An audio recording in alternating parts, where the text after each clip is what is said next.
શ્રી ગણેશાય નમઃ. મિત્રો, આપ જોઈ રહ્યા છો યુટ્યુબ આપણી ચેનલ આવો સત્સંગમાં આપ સૌનું સ્વાગત છે.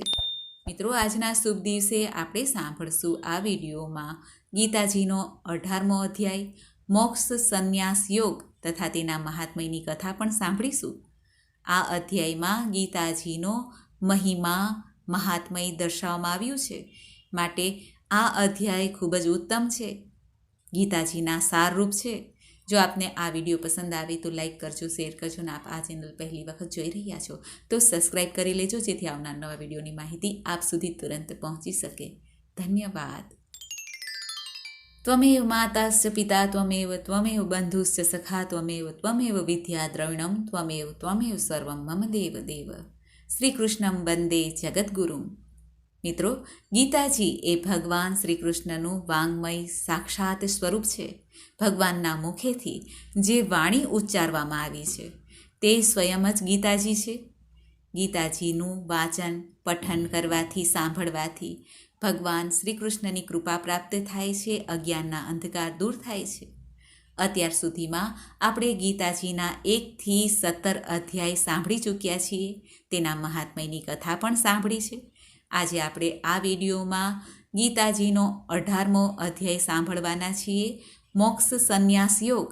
આ અધ્યાયમાં ગીતાજીના મહાત્મ્યને પણ આવરી લેવામાં આવ્યું છે, માટે આ અધ્યાય ખૂબ જ મહત્ત્વનો છે. ગીતાજીનો આ અધ્યાય અવશ્ય સાંભળવો જોઈએ, જેમાં ભગવાન શ્રી કૃષ્ણએ અર્જુનને ગીતાજીનો આ ઉપદેશ દ્વારા આપણને સૌને કંઈક શીખ પાઠવી છે. તો આવો મિત્રો, આપણે સાંભળીએ ગીતાજીનો 18મો અધ્યાય. ત્યારબાદ આ 18મા અધ્યાયની મહાત્મ્યની કથા સાંભળીશું, જે ભગવાન શિવ દેવી પાર્વતીને સંભળાવી રહ્યા છે અને ભગવાન નારાયણ દેવી લક્ષ્મીજીને સંભળાવી રહ્યા છે. જે ભક્તો નિત્ય જ આ 18મો અધ્યાય સાંભળે, વાંચે, એક શ્લોક કે અડધો શ્લોક પણ વાંચે કે સાંભળે, તેને શું ફળ પ્રાપ્ત થાય છે તે આ મહાત્મ્યની કથામાં જાણવા મળશે, સાંભળવા મળશે. તો સૌપ્રથમ આપણે સાંભળી લઈએ ગીતાજીનો 18મો અધ્યાય, જેમાં ગીતાજીનું મહાત્મ્ય સાથે જોડાયેલું છે. બોલો ભગવાન શ્રી કૃષ્ણચંદ્ર રાયની જય. અર્જુન ભગવાન શ્રી કૃષ્ણને કહે છે, હે મહાબાહુ, હે અંતર્યામી, હે વાસુદેવ, હું સંન્યાસના તેમજ ત્યાગના તત્વને જુદું જુદું જાણવા માંગુ છું. આ સાંભળીને ભગવાન શ્રી કૃષ્ણ કહે છે, હે અર્જુન, કેટલાક પંડિતજનો કામ્ય કર્મોના ત્યાગને સંન્યાસ સમજે છે. કામ્ય કર્મ એટલે સ્ત્રી, પુત્ર, ધન આદિ પ્રિય લાગતા પ્રાપ્તિ અર્થે તથા રોગ, સંકટ વગેરેના નિવારણ અર્થે જે યજ્ઞ, દાન, તપ, ઉપાસના જેવા કર્મો કરવામાં આવે છે, તેમનું નામ છે કામ્ય કર્મ.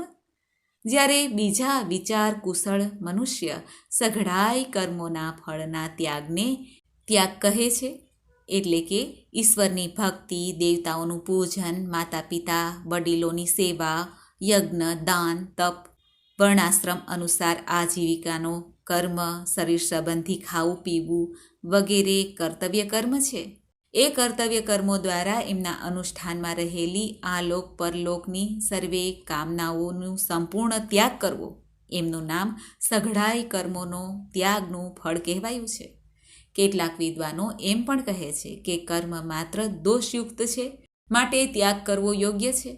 જ્યારે અન્ય વિદ્વાનો એમ કહે છે કે યજ્ઞ, દાન અને તપરૂપી કર્મ ત્યાગ કરવા યોગ્ય નથી.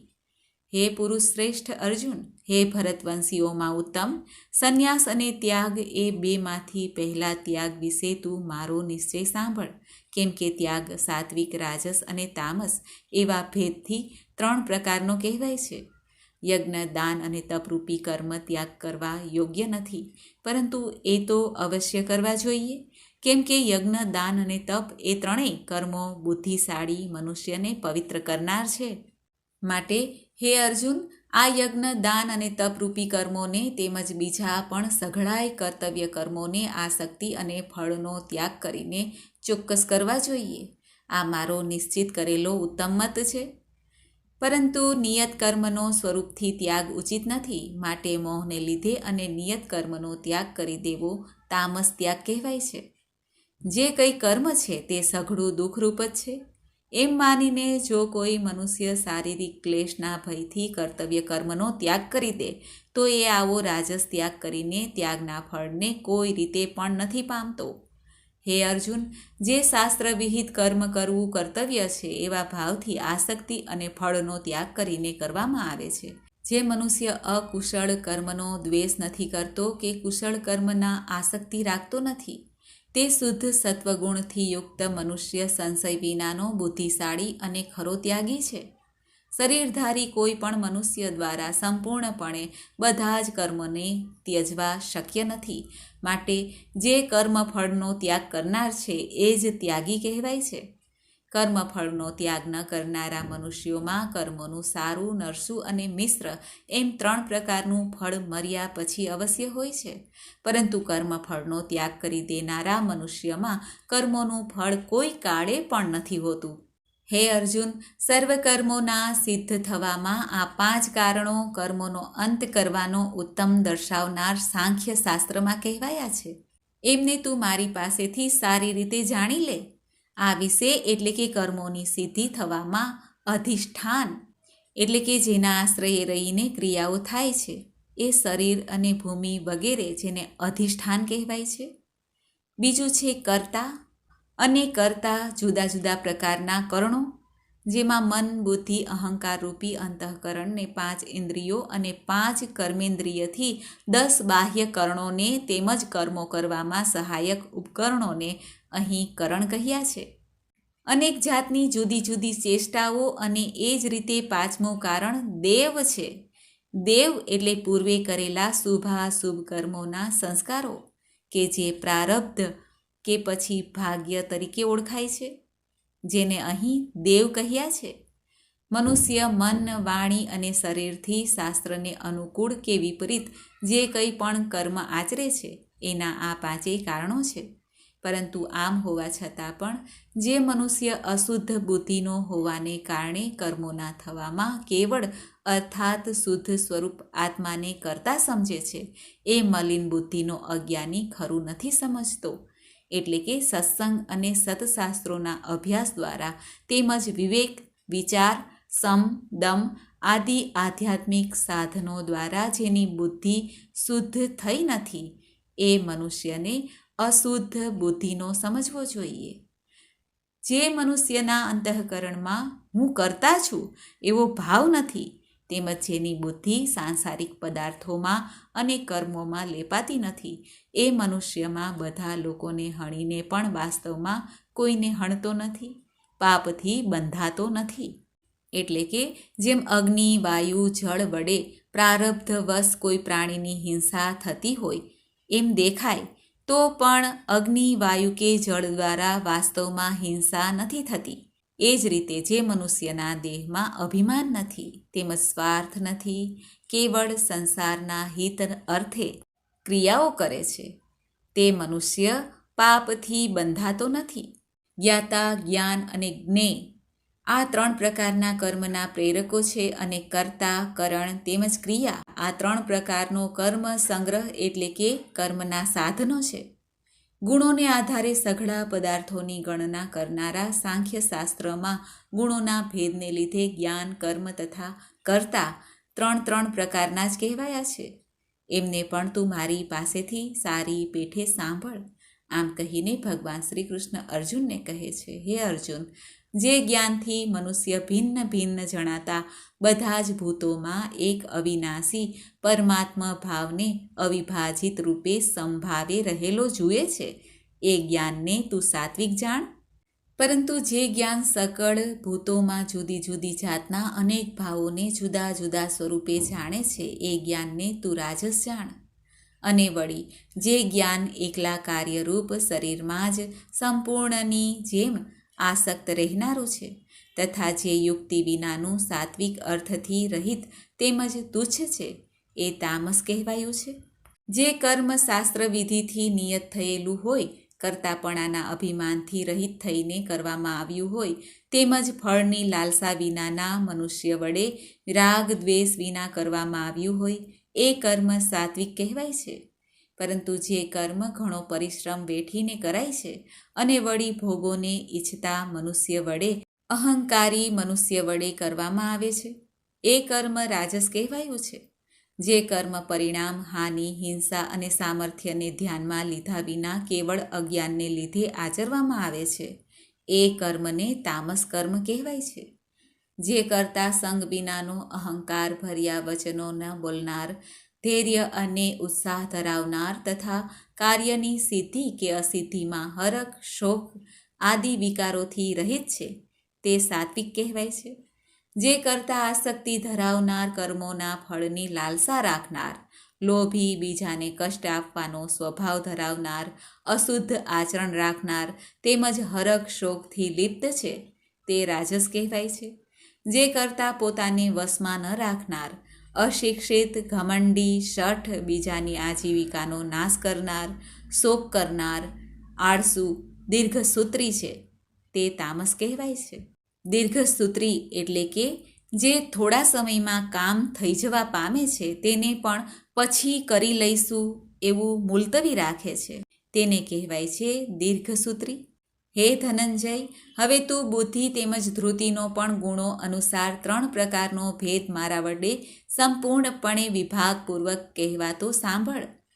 હે પાર્થ, જે બુદ્ધિ પ્રવૃત્તિ માર્ગ અને નિવૃત્તિ માર્ગને, કર્તવ્ય તેમજ અકર્તવ્યને, ભય અને અભયને તથા બંધન અને મોક્ષને યથાર્થપણે જાણે છે તે બુદ્ધિ સાત્વિકી છે.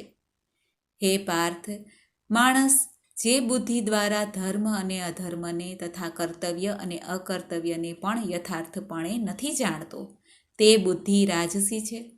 તમોગુણથી ઘેરાયેલી જે બુદ્ધિ અધર્મને પણ આ ધર્મ છે એમ માની બેસે છે તથા એ જ પ્રમાણે બીજા સઘળા પદાર્થોને પણ અવળા માને છે એ બુદ્ધિ તામસી છે.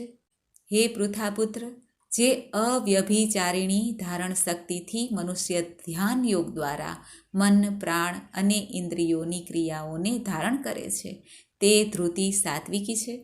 પરંતુ હે અર્જુન, ફળની લાલસા રાખનાર મનુષ્ય જે ધારણ શક્તિ દ્વારા ઘણી આસક્તિપૂર્વક ધર્મ, અર્થ અને કામને ધારણ કરે છે એ ધારણ શક્તિ રાજસી છે. હે પાર્થ, દુષ્ટ બુદ્ધિનો મનુષ્ય ધારણ શક્તિ દ્વારા નિંદ્રા, ભય, ચિંતા, દુઃખને તથા ઉન્મત્તપણાને પણ નથી છોડતો, પકડી રાખે છે એ ધારણ શક્તિ તામસી છે. હે ભરત શ્રેષ્ઠ, હવે 3 પ્રકારના સુખને પણ તું મારી પાસેથી સાંભળ. જે સુખના સાધન મનુષ્ય ભજન, ધ્યાન, સેવા આદિના અભ્યાસ વડે રમણ કરે છે અને જેથી દુઃખોના અંતને પામી જાય છે. જે આ જાતનું સુખ છે એ શરૂઆતમાં જો કે વિષ જેવું જણાય છે પણ પરિણામે અમૃત જેવું છે. માટે પરમાત્મ વિષયક બુદ્ધિના પ્રસાદમાંથી ઉપજનારું સુખ સાત્વિક સુખ કહેવાય છે.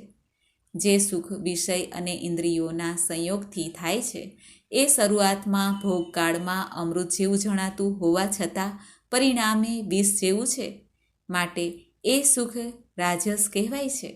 જે સુખ ભોગકાળે તેમજ પરિણામે પણ આત્માને મોહિત કરનારું છે એ નિંદ્રા, આળસ, પ્રમાદમાંથી જન્મેલું સુખ તામસ કહેવાયું છે. પૃથ્વી પર, આકાશમાં કે દેવતાઓમાં અથવા એ સિવાય ક્યાંય પણ એવો કોઈ પણ જીવ નથી જે આ પ્રકૃતિમાંથી જન્મેલા 3 ગુણોથી મુક્ત હોય છે. હે પરંતપ, બ્રાહ્મણો, ક્ષત્રિયો, વૈશ્યો તથા શૂદ્રોના કર્મો સ્વભાવમાંથી જ ઉપજેલા ગુણો દ્વારા વિભક્ત કરવામાં આવ્યા છે. અંતઃકરણનો નિગ્રહ કરવો, ઇન્દ્રિયોનું દમન કરવું, ધર્મમાં પાલન કાજે કષ્ટ સહેવું, બાહ્ય ભીતરથી શુદ્ધ રહેવું, બીજાના અપરાધોને ક્ષમા આપવી, મન, ઇન્દ્રિય તેમજ શરીરને રુજુ સ્વભાવના રાખવા, વેદો, શાસ્ત્ર, ઈશ્વર અને પરલોક આદિમાં શ્રદ્ધા રાખવી, વેદ શાસ્ત્રોનું અધ્યયન કરવું, અધ્યાપન કરવું અને પરમાત્માના તત્વને અનુભવવું, આ બધાય બ્રાહ્મણના સ્વાભાવિક કર્મો છે. શૂરવીરપણું, તેજ, ધૈર્ય, નિપુણતા તથા યુદ્ધમાં પણ ન ભાગવું, દાન આપવું, સ્વામીભાવ, આ બધા ક્ષત્રિયના સ્વાભાવિક કર્મો છે. ખેતી, ગોપાલન અને ખરીદવા વેચવા રૂપી સત્ય વ્યવહાર, આ વૈશ્યના સ્વાભાવિક કર્મ છે. તથા સર્વે વર્ણોની સેવા કરવી શૂદ્રનું પણ સ્વાભાવિક કર્મ છે. પોતપોતાના સ્વાભાવિક કર્મમાં તત્પરતાપૂર્વક જોડાયેલો મનુષ્ય ભગવત પ્રાપ્તિરૂપી પરમ સિદ્ધિને પામી જાય છે. પોતાના સ્વાભાવિક કર્મમાં મનુષ્ય જે રીતે કર્મ કરીને પરમ સિદ્ધિને પામે છે એ ઉપાયને પણ તું મારી પાસેથી સાંભળી લે.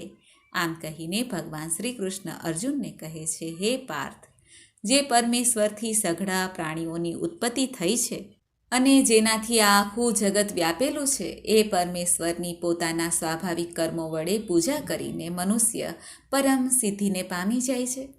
સારી રીતે આચરવામાં આવેલા બીજાના ધર્મ કરતાં ગુણ વિનાનો છતાં પણ પોતાનો ધર્મ ચડિયાતો છે. કેમ કે સ્વભાવથી નિયત થયેલું સ્વધર્મરૂપી કર્મ કરતો મનુષ્ય પાપને નથી પામતો. હે કૌંતેય, દોષયુક્ત હોવા છતાં પણ સહજ કર્મને ન છોડવું જોઈએ. કેમ કે ધુમાડાથી અગ્નિની પેઠે સઘળા કર્મો કોઈને કોઈ દોષથી યુક્ત છે. સર્વત્ર આસક્તિ રહિત બુદ્ધિ ધરાવનાર સ્પૃહા વિનાનો તેમજ જેણે અંતઃકરણને જીત્યું છે એવો મનુષ્ય સાંખ્ય યોગ દ્વારા એ પરમ નિષ્કર્મ સિદ્ધિને પામે છે. જે જ્ઞાન યોગની પરાનિષ્ઠા છે એ નિષ્કર્મ સિદ્ધિને જે પ્રકારે પામીને મનુષ્ય બ્રહ્મને પામે છે એ પ્રકારે હે કુંતીપુત્ર, તું સંક્ષેપમાં મારી પાસેથી સાંભળ. વિશુદ્ધ થયેલી બુદ્ધિથી યુક્ત, પચવામાં હલકો, સાત્વિક અને નિયમિતપણે ખોરાક ખાનાર, શબ્દાદિ વિષયોને ત્યજીને એકાંત તેમજ શુદ્ધ દેશનું સેવન કરનાર, સાત્વિક ધારણ શક્તિ દ્વારા અંતઃકરણ અને ઇન્દ્રિયોને સંયમિત કરીને મન, વાણી તથા શરીરને વશમાં રાખનાર, રાગ દ્વેષને સંપૂર્ણપણે નષ્ટ કરીને યોગ્ય રીતે દ્રઢ વૈરાગ્યનો આશરો લેનાર તથા અહંકાર, બળ, ઘમંડ, કામ, ક્રોધ અને પરિગ્રહને છોડીને નિરંતર ધ્યાન યોગને પરાયણ રહેનાર, મમત્વ વિનાનો અને શાંત મનુષ્ય સચ્ચિદાનંદ ધન બ્રહ્મમાં અભિન્ન ભાવે સ્થિત રહેવાને પાત્ર છે. પછી એ સચ્ચિદાનંદ ધન બ્રહ્મમાં એકાત્મ ભાવે સ્થિત પ્રસન્ન મન યોગી ન તો કોઈના માટે શોક કરે છે કે ન કસાઈની આકાંક્ષા કરે છે. એવો બધાય પ્રાણીઓમાં સંભાવ રાખનાર યોગી મારી પરાભક્તિને પામી જાય છે. એ પરાભક્તિ દ્વારા એ યોગી મુજ પરમાત્માને હું જે છું અને જેવો પ્રભાવમાં છું બરાબર એવો ને એવો તત્વથી જાણી લે છે તથા એ ભક્તિના પ્રભાવને મને તત્વથી જાણીને તત્કાળ મારામાં પ્રવેશી જાય છે. મારે પરાયણ થયેલો કર્મયોગી સઘળા કર્મોને સદા કરતો હોવા છતાં મારી કૃપાથી શાશ્વત અવિનાશી પરમપદને પામી જાય છે. માટે હે અર્જુન, સઘળા કર્મોને મનથી મારામાં અર્પીને તેમજ સમબુદ્ધિરૂપી યોગને આશ્રય રહીને તું મારે પરાયણ અને નિરંતર મારામાં ચિત્ત પરોવનાર થા. એ પ્રમાણે મારામાં ચિત્ત પરોવનાર થયેલો તું મારી કૃપાથી બધાય સંકટોને વિના પ્રયત્ને પાર કરી જઈશ અને જો અહંકારને લીધે મારા વચનોને નહીં સાંભળે તો નાશ પામીશ, એટલે કે પરમાર્થથી ભ્રષ્ટ થઈ જઈશ. જે તું અહંકારનો આશરો લઈને એમ માની રહ્યો છે કે હું યુદ્ધ કરીશ નહીં, તારો આ નિશ્ચય મિથ્યા છે. કેમ કે તારો સ્વભાવ તને બળજબરીથી યુદ્ધમાં જોડશે. હે કુંતીપુત્ર, જે કર્મને તું મોહને લીધે કરવા નથી ઈચ્છતો એને પણ પોતાના સ્વાભાવિક કર્મથી બંધાયેલો પરવશ થઈને કરીશ. હે અર્જુન, શરીરરૂપી યંત્ર પર આરૂઢ થયેલા સઘળાય પ્રાણીઓને પોતાની માયાથી એમના કર્મો પ્રમાણે ભમાવતો અંતર્યામી પરમેશ્વર સર્વ પ્રાણીઓના હૃદયમાં રહેલો છે. હે ભારત, તું સર્વ રીતે એ પરમેશ્વરના જ શરણે જા. એ પરમાત્માની કૃપાથી જ તું પરમ શાંતિને તથા શાશ્વત પરમધામને પામીશ. આમ આ ગોપનીયથી પણ ગોપનીય, અતિ ગોપનીય જ્ઞાન મેં તને કહ્યું. હે અર્જુન, હવે તું આ રહસ્યયુક્ત જ્ઞાનને સંપૂર્ણપણે યોગ્ય રીતે વિચારીને જેમ ઈચ્છે તેમ કર. સઘળા ગોપનીય વચનોથી અતિ ગોપનીય મારા આ પરમ રહસ્યયુક્ત વચનને તું હજી પણ સાંભળ. તું મને ઘણો પ્રિય છે, માટે આ પરમ હિતકારી વચન હું તને તારા માટે ફરીથી કહું છું. હે અર્જુન, તું મારામાં મન પરોવનાર થા, મારો ભક્ત બની જા, મારું પૂજન કરનાર થા, મને પ્રણામ કર. આમ કરવાથી તું મને જ પામીશ. આ હું તારી સામે સત્ય પ્રતિજ્ઞા કરું છું, કેમ કે તું મને ઘણો પ્રિય છે. સઘળાઈ ધર્મોને એટલે કે સઘળાઈ કર્તવ્ય કર્મોને મારામાં ત્યજીને તું કેવળ એકમાત્ર મુજ સર્વશક્તિમાન સર્વાધાર પરમેશ્વરના જ શરણે આવી જા. જા, હું તને બધાય પાપોમાંથી મુક્ત કરી દઈશ. તું શોક ના કર. તારે આ ગીતારૂપી રહસ્યમય ઉપદેશ કોઈ પણ કાળે ન તો તપરહિત મનુષ્યને કહેવો કે ન ભક્તિરહિતને સંભળાવવો, તથા જે મારામાં દોષ દ્રષ્ટિ રાખે છે એને પણ આ કદીય ન કહેવું. જે મનુષ્ય મારામાં પરમ પ્રેમ રાખીને આ પરમ રહસ્યયુક્ત ગીતાજીના ઉપદેશને મારા ભક્તોમાં કહી સંભળાવશે એ મને જ પામશે, એમાં જરા પણ સંદેહ નથી. મનુષ્યોમાં એનાથી વધીને મારું પ્રિય કાર્ય કરનારો કોઈ પણ નથી, તથા આખી પૃથ્વી પર એનાથી વધીને મારો પ્રિય બીજો કોઈ ભવિષ્યમાં થશે પણ નહીં. જે મનુષ્ય આ ધર્મમય આપણા બેના સંવાદરૂપી ગીતાશાસ્ત્રનું અધ્યયન કરશે એના દ્વારા પણ હું જ્ઞાન યજ્ઞથી પૂજિત થઈશ, એવો મારો મત છે. જે મનુષ્ય શ્રદ્ધાયુક્ત થઈને દોષ દ્રષ્ટિ વિનાનો થઈને આ ગીતાશાસ્ત્રનું શ્રવણ કરશે એ પાપોમાંથી છૂટી જશે, ઉત્તમ કર્મ કરનારા શ્રેષ્ઠ લોકને પામશે. હે પાર્થ, શું આ ગીતાશાસ્ત્રને તે એકાગ્રચિત્તે સાંભળ્યું? અને હે ધનંજય, શું તારો અજ્ઞાનમાંથી ઉપજેલો મોહ નાશ પામ્યો? ત્યારે અર્જુન ભગવાન શ્રી કૃષ્ણને કહે છે, હે અચ્યુત, હે અનંત, આપની કૃપાથી મારો મોહ નષ્ટ થઈ ગયો છે. મેં સ્મૃતિ મેળવી લીધી છે. હવે હું સંશય રહિત થઈને તથા આપની આજ્ઞાનું પાલન કરીશ. સંજય ધૃતરાષ્ટ્રને કહે છે, હે રાજન, આમ મેં શ્રી વાસુદેવ અને મહાત્મા અર્જુનના આ અદ્ભુત રહસ્યયુક્ત રોમાંચકારક સંવાદને સાંભળ્યા. શ્રી વ્યાસજીની કૃપાથી દિવ્ય દ્રષ્ટિ પામીને મેં આ પરમ ગોપનીય યોગને અર્જુન પ્રત્યે કહેતા સ્વયં યોગેશ્વર ભગવાન શ્રી કૃષ્ણ પાસેથી પ્રત્યક્ષ સાંભળ્યો છે. સંજય રાજા ધૃતરાષ્ટ્રને કહે છે, હે રાજન, ભગવાન શ્રી કૃષ્ણ અને અર્જુનના આ રહસ્યયુક્ત કલ્યાણકારક અને અદ્ભુત સંવાદને સંભાળીને હું વારંવાર હરખાઉં છું. હે રાજન, શ્રી હરિના એ અત્યંત વિલક્ષણ રૂપને પણ સંભાળીને મારા ચિત્તમાં મહાન આશ્ચર્ય થાય છે. હું વારંવાર હરખાઉં છું.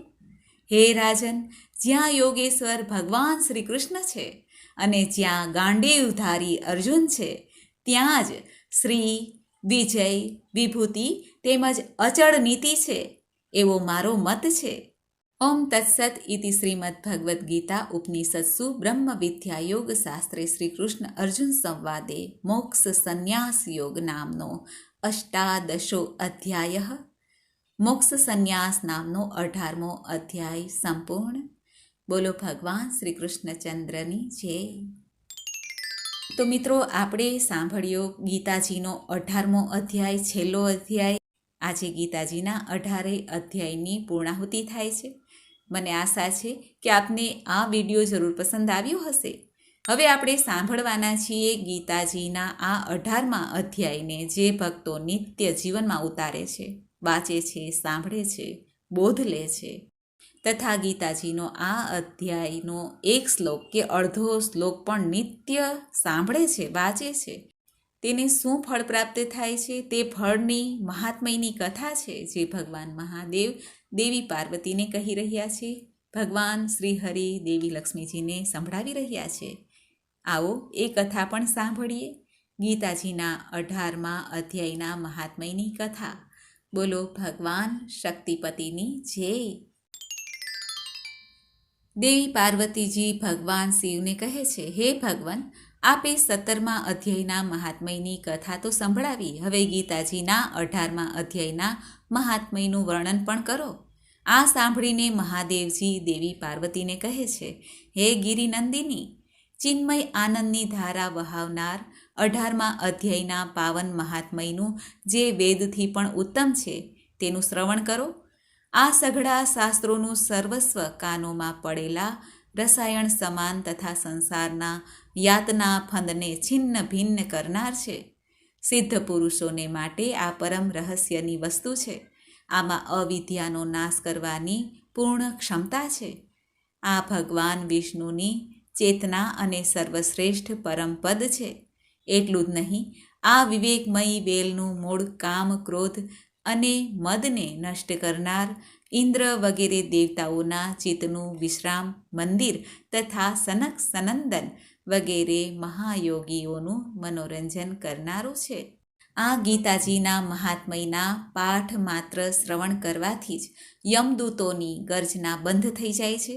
ભગવાન શિવ દેવી પાર્વતીને કહે છે, હે પાર્વતીજી, આનાથી વધીને કોઈ એવો રહસ્યમય ઉપદેશ નથી જે સંતપ્ત મનુષ્યના ત્રિવિધ તાપને હરનાર અને મોટા મોટા પાતકોનો નાશ કરનાર હોય. આ ગીતાજીના 18મા અધ્યાયનું લોકોત્તર મહાત્મય છે. આ વિશે જે પવિત્ર ઉપાખ્યાન છે એને ભક્તિપૂર્વક સાંભળો. એના શ્રવણ માત્રથી જીવ સમસ્ત પાપોમાંથી છૂટી જાય છે. આમ કહીને ભગવાન શિવ દેવી પાર્વતીને આ ઉપાખ્યાન કથા સંભળાવા લાગ્યા. મેરુગીરીના શિખર પર અમરાવતી નામની એક રમણીય પુરી છે. એને પૂર્વકાળમાં વિશ્વકર્માએ બનાવી હતી. એ પુરીમાં દેવતાઓ દ્વારા સેવાયેલ ઇન્દ્ર, સચી આદિ નિવાસ કરતા હતા. એક દિવસ એ સુખેથી બેઠા હતા. એટલામાં જ એમણે જોયું કે ભગવાન વિષ્ણુના દૂતોથી સેવાયેલ એક અન્ય પુરુષ ત્યાં આવી રહ્યો છે. દેવરાજ ઇન્દ્રએ નવા આવેલા પુરુષના તેજથી તિરસ્કૃત થઈને તત્કાળ પોતાના મણિમય સિંહાસનેથી મંડપમાં પડી ગયા. ત્યારે ઇન્દ્રના સેવકોએ દેવલોકના સામ્રાજ્યનો મુગટ આ નવા ઇન્દ્રના મસ્તક પર મૂકી દીધો. પછી તો દિવ્ય ગીત ગાઈ રહેલી દેવાંગનાઓ સાથે સૌ દેવતાઓ એમની આરતી ઉતારવા માંડ્યા. ઋષિઓએ વેદ મંત્રોનું ઉચ્ચારણ કરીને એમને ઘણા આશીર્વાદ આપ્યા. ગંધર્વોનું લલિત સ્વરેથી મંગલમય ગાન થવા લાગ્યું. આ રીતે આ નવા ઇન્દ્રને 100 યજ્ઞોનું અનુષ્ઠાન કર્યા વિના જ વિવિધ પ્રકારના ઉત્સવોથી સેવાયેલ જોઈને જૂના ઇન્દ્રને ઘણું વિસ્મય થયું. એ વિચારવા લાગ્યા કે આણે તો માર્ગમાં કદી પરબો બંધાવી નથી, ન તો તળાવો ખોદાવ્યા છે, કે ન વટે માર્ગુઓને વિશ્રામ આપનારા મોટા મોટા વૃક્ષો વાવ્યા છે. દુષ્કાળ પડતા અન્નદાન દ્વારા આણે પ્રાણીઓને સત્કાર પણ કર્યા નથી. આના થકી તીર્થોમાં સત્ર, ગામડામાં યજ્ઞનું અનુષ્ઠાન પણ થયું નથી. પછી આણે અહીંયા ભાગ્યની આપેલી આ બધી વસ્તુઓ કેવી રીતે પ્રાપ્ત કરી? આ ચિંતાથી વ્યાકુળ થઈને ઇન્દ્ર ભગવાન વિષ્ણુને પૂછવા માટે પ્રેમપૂર્વક ક્ષીરસાગરના તટે ગયા અને ત્યાં ઓચિંતા જ પોતાના સામ્રાજ્યથી ભ્રષ્ટ થવાનું દુઃખ નિવેદિત કરતા ઇન્દ્રદેવ ભગવાન શ્રીનારાયણને કહેવા લાગ્યા, હે લક્ષ્મીકાંત, મેં અગાઉ આપની પ્રસન્નતા કાજે 100 યજ્ઞોનું અનુષ્ઠાન કર્યું હતું. એના જ પુણ્યથી મને ઇન્દ્રપદની પ્રાપ્તિ થઈ હતી. પરંતુ અત્યારે સ્વર્ગમાં કોઈ અન્ય ઇન્દ્ર આવી ગયા છે. અધિકાર જમાવી લીધો છે. એણે ન તો કદી ધર્મનું અનુષ્ઠાન કર્યું છે કે ન યજ્ઞોનું, છતાં એણે મારા દિવ્ય સિંહાસન પર કેવી રીતે અધિકાર જમાવ્યો છે. ત્યારે ભગવાન શ્રી નારાયણ આ ઇન્દ્ર પ્રતિ કહે છે કે હે ઇન્દ્ર, એ ગીતાના 18મા અધ્યાયમાંથી 5 શ્લોકોનો દરરોજ પાઠ કરે છે. એના જ પુણ્યથી એ તમારા ઉત્તમ સામ્રાજ્યને પામ્યા છે. ગીતાના 18મા અધ્યાયનો પાઠ સૌ પુણ્યનો શિરોમણી છે. એનો જ આશ્રય લઈને તમે પણ પોતાના પદ પર સ્થિર રહી શકો છો. ભગવાન વિષ્ણુના આ વચનો સાંભળીને, તે ઉત્તમ ઉપાય જાણીને ઇન્દ્રદેવ બ્રાહ્મણનો વેશ ધારણ કરીને ગોદાવરીના તટે ગયા.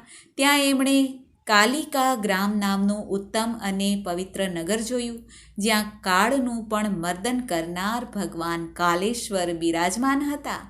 ત્યાં જ ગોદાવરીના તટે એક પરમ ધર્માત્મા બ્રાહ્મણ બેઠેલા હતા, જે ઘણા દયાળુ અને વેદોના પારંગત વિદ્વાન હતા.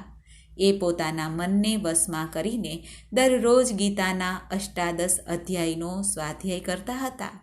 એમને જોઈને ઇન્દ્રએ ઘણી પ્રસન્નતા સાથે એમના બંને ચરણોમાં મસ્તક નમાવ્યું અને એમની પાસે જ 18 અધ્યાયનો અભ્યાસ કર્યો. પછી એના જ પુણ્યથી એમણે શ્રી વિષ્ણુનું સાયુજ્ય મેળવી લીધું. ઇન્દ્ર વગેરે દેવતાઓનું પદ ઘણું નાનું છે એમ જાણીને એ પરમ હર્ષ સાથે ઉત્તમ વૈકુંઠ ધામમાં ગયા. આથી આ અધ્યાય મુનિઓ માટે સર્વશ્રેષ્ઠ પરમ તત્વ છે. ભગવાન શિવદેવ પાર્વતીને કહે છે, હે દેવી, આ ગીતાજીનો 18મા અધ્યાયનું મહાત્મયનું વર્ણન અહીં સમાપ્ત થાય છે. આ ગીતાજીના મહાત્મયનું શ્રવણ માત્રથી જ મનુષ્ય પાપોમાંથી છુટકારો મેળવી શકે છે. આ રીતે આખી ગીતાનું પાપનાશક મહાત્મય જણાવવામાં આવ્યું છે. હે દેવી, જે મનુષ્ય શ્રદ્ધાળુ થઈને આ મહાત્મયનું શ્રવણ કરે છે, પઠન કરે છે, વાંચે છે, સાંભળે છે, તેને સમસ્ત યજ્ઞોનું ફળ પ્રાપ્ત થાય છે અને અંતે ભગવાન શ્રી વિષ્ણુનું સાયુજ્ય પ્રાપ્ત થાય છે. બોલો ભગવાન શ્રી હરિ લક્ષ્મીપતિની જય. તો મિત્રો, આપણે સાંભળ્યો ગીતાજીનો અધ્યાય 18મો મોક્ષ સંન્યાસ યોગ તથા તેના મહાત્મયની કથા. હવે આજના દિવસે આ ગીતાજીનું સંપૂર્ણ પઠન, સંપૂર્ણ અધ્યાય પૂર્ણ થાય છે. મહાત્મયની કથા પણ પૂર્ણ થાય છે. ભગવાન શ્રી કૃષ્ણની કૃપાથી સર્વેનું મંગળ થાય, કલ્યાણ થાય એવી જ ભાવના સાથે હું અહીં વિરામ લઉં છું. ગીતાજીના 18 અધ્યાય તથા તેના મહાત્મયની કથા આજે અહીં સંપૂર્ણ થાય છે, પૂર્ણ થાય છે. ઓમ તત્સત. ઓમ પરમાત્મને નમઃ. શ્રી કૃષ્ણ ગોવિંદ હરે મુરારે હે નાથ નારાયણ વાસુદેવ વટસ્ય પત્રસ્ય પુટે શયાનમ બાલ મુકુંદ મનસા સ્મરામી. બોલો ભગવાન શ્રી કૃષ્ણચંદ્ર રાયની છે. રાધાવર ગોવિંદ લક્ષ્મીપતિની છે. મિત્રો, મને સાંભળવા માટે ધન્યવાદ. આપ સૌને મારા જય શ્રી કૃષ્ણ.